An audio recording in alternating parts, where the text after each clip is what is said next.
Уважаемые жители Республики Коми, добрый день. Сегодня был очень насыщенный и плодотворный, и событиями день, поэтому мы сегодня сместили нашу встречу на вечер. Очень много информации. Сразу хочу сегодня перед вами извиниться, я буду сегодня подглядывать в текст, и лишь потому, что буду рассказывать о встрече, о селекторе, который вел президент России Владимир Владимирович Путин. Он давал конкретные предложения для того, чтобы донести их до вас близко к тексту. Вот я буду сегодня что-то подглядывать с листа. Итак, сегодня, 28 апреля, у нас в республике лабораторно подтверждено 597 случаев заболевания коронавирусом. Прирост за сутки 7 человек. Ну, вот как я и говорил, мы немножко поднимаемся, потом немножко снижаемся. Вот такая неровная кривая. Это, как я и говорил, нам еще до пика нужно подняться.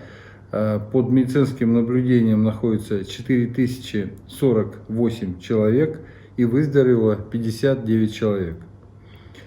Как я уже вам говорил, Владимир Владимирович Путин сегодня во время заседания с главами регионов выступил с обращением к жителям России, и глава государства рассказал о важных решениях.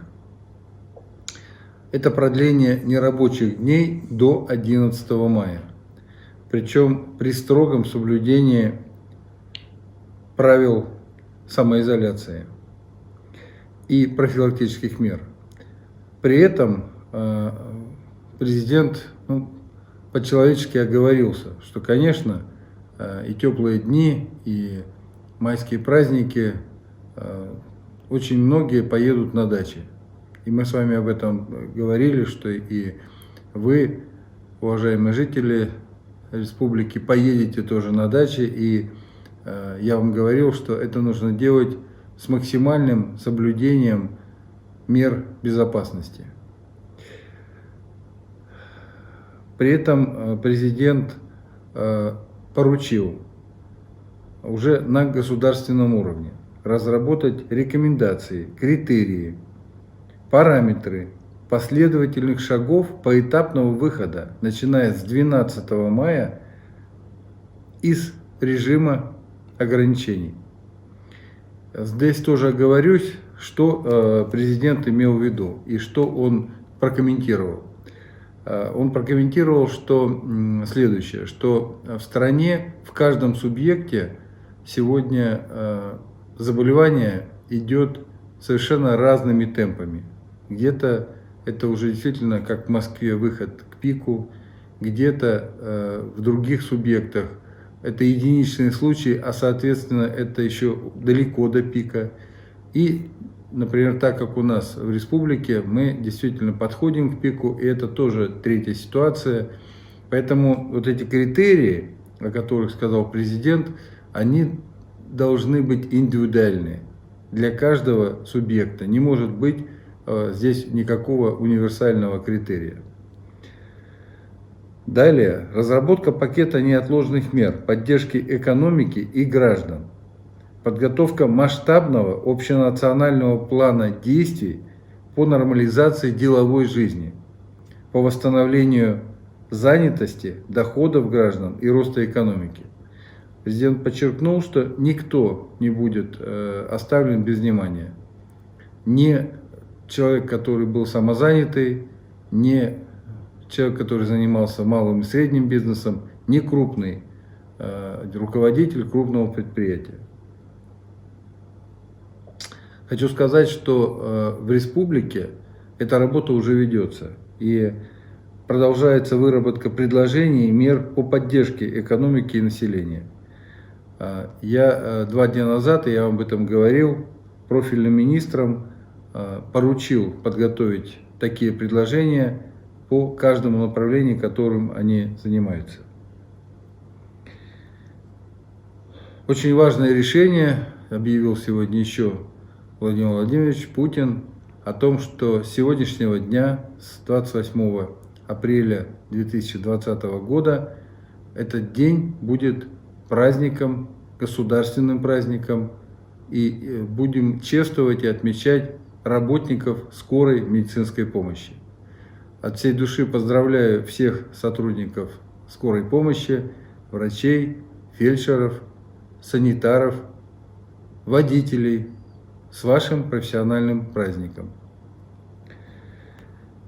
Еще одно сегодня было важный селектор, важное мероприятие. Это участие в селекторе, который проводил первый вице-премьер правительства Андрей Ремович Белоусов.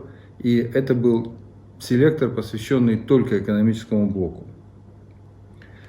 Мне была возможность выступить на этом селекторе. Я рассказал о тех мерах, которые принимаются в республике, и озвучил ряд предложений, требующих решения на федеральном уровне.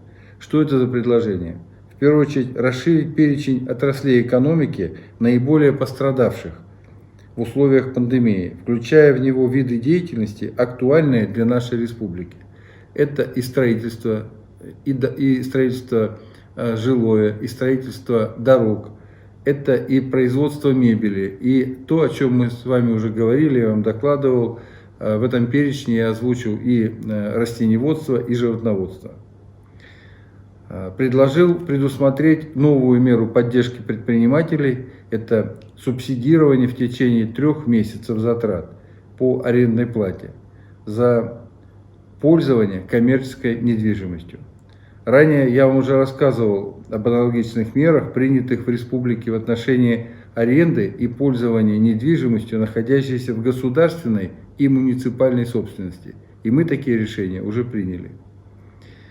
Следующее предложение, озвученное на этом селекторе мной, это было предоставить ресурсоснабжающим предприятиям компенсацию затрат, связанных со снижением уровня платежей потребителей.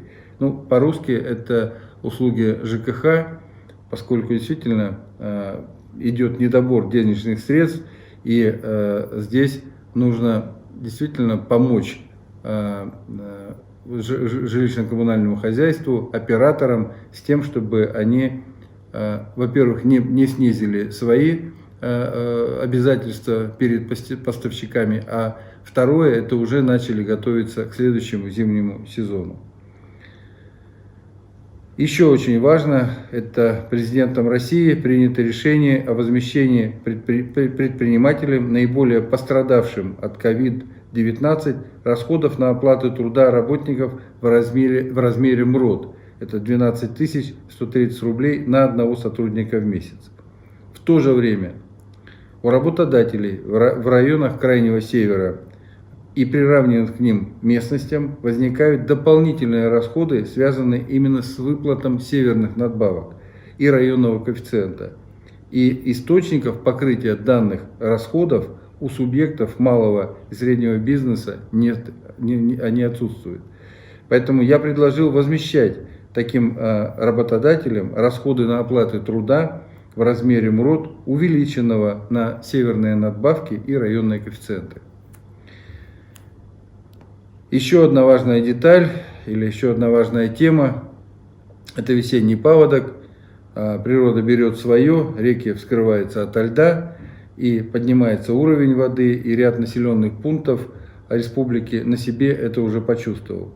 Сегодня половодьем отрезаны от большой земли 3 района республики, 22 населенных пункта, в которых проживает более 2000 человек.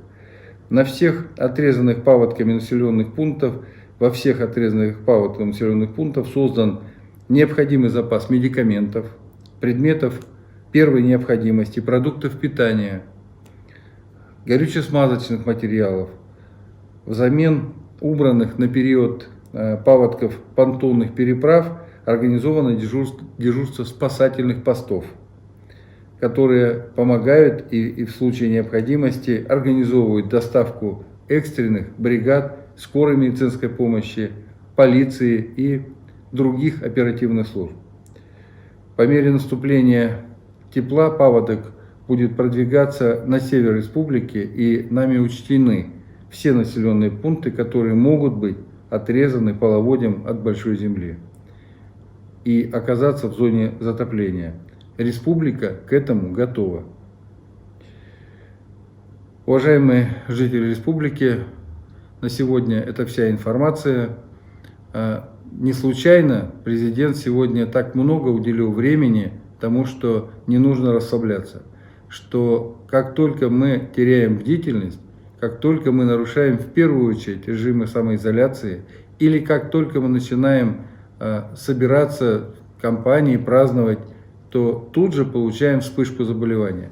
Поэтому еще раз напоминаю, несмотря на то, что у нас в преддверии большие праздники, просьба не нарушать режим самоизоляции, если даже вы выехали на даче, оставаться в кругу того семейного очага, в котором вы встречаете и проводите время последние недели. Всего вам самого доброго, до завтра, будьте здоровы!